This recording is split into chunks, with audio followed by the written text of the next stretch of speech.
Burundi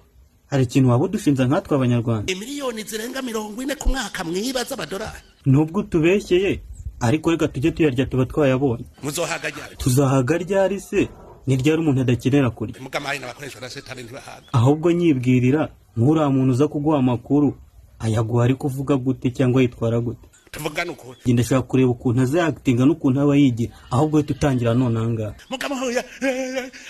nyari cyubahiro mukuru w'igihugu ahubwo se koko uburyo wirebye ubona ubereye kuba umukuru w'igihugu wahehe ariko se utambeshye nk'Imana yarakurebye ivuga ngo iki ndicujije kubona narebye umuntu kuko amara imyaka myinshi niko ibicumuro byongerekana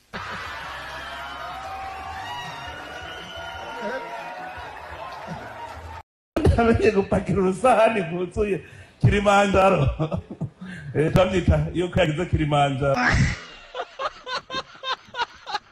ubugari nabwo uri hirya ntumubona uri ndakuva hasi ukajuje rero tuzane bagiye muri restaurant vraiment aho urishe $50 akamanyuka kanyama kanganuku akababi kakaboga jewe ndishe 5,000 Bujumbura darya n'inyamiriko ngahaga hagiye iyo muvuze ngo Burundi ngo ubuzima burazinze ndatweza iyo muriko muravuga ndaraba mu Burundi cyakura cyaho kigize kuryoha kigize ingene ari cishi